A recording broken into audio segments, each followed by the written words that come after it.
চলে এসেছি আজকে হারাধনের পরোটা খেতে বহরমপুর শহরে। বহরমপুরের সমবায়িকার সামনে, যা ঋত্বিক সদন থেকে একটুখানি হেঁটে আসলে পাওয়া যায়, আর যেখানে কন্টিনিউয়াসলি গুলের আছে জবরদস্ত পরোটা বানিয়েই চলেছেন এরা। দেখুন কন্টিনিউয়াসলি পরোটা তৈরি হয়ে চলেছে, আর এখানে এক একটা পরোটার দাম মাত্র 7 টাকা করে।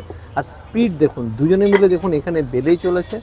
প্রথমে ময়দাটাকে নিয়ে হালকা ভিতরে একটা পাট করে নিচ্ছে, আমাদের তেল দিয়ে একটুখানি ওটাকে আবার ফোল্ড করে নিচ্ছে। তারপরে এখানে আসার পরে সেটাকে আবার ওটাকে ভালো করে বানানো হচ্ছে।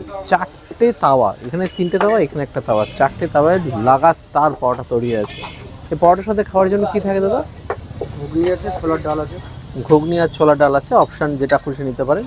আর এরকমভাবে গুলের আছে, কন্টিনিউয়াসলি পরোটা তৈরি হয়ে চলেছে। দেখুন ও গুলের আছে পরোটা কন্টিনিউয়াসলি তৈরি হচ্ছে এখানে।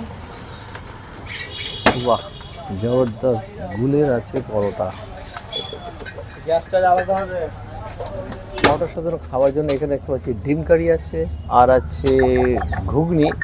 দেখুন ঘুগনি একদম এক ডেচকি ঘুগনি আছে, আর এখানে আছে ছোলার ডাল। ওকে,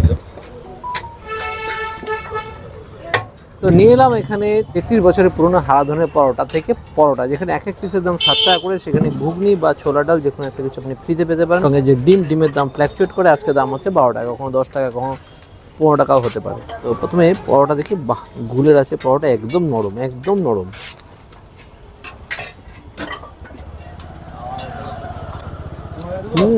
ভালো খেতে।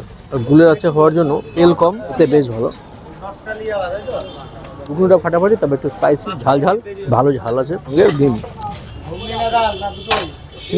33 বছর পুরনো দোকান, তো জবরদস্ত ঘুগনি পরোটা খেতে কিন্তু সত্যি ফাটাফাটি, একটু স্পাইসি। আর গুলের আছে হওয়ার জন্য আলাদাই স্বাদ।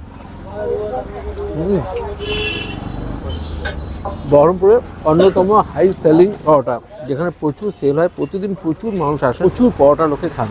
বহরমপুর শহরের বিভিন্ন জায়গা থেকে মানুষ এখানে আসেন। অসাধারণ খেতে ঘুগনি, পরোটাটাও খেতে অসাধারণ, দুর্দান্ত খেতে। যেমন কন্টিনিউয়াসলি দিয়ে চলেছে, ভিড় প্রচণ্ড, কখন থামার কোনো অবকাশ নেই।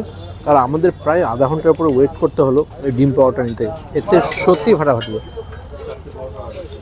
বহরমপুরে আসলে ঋত্বিক সদনের কাছে সমবায়িকার একদম পাশে। ভাই তুমি তো এখানে রেগুলার খাও, তাই না?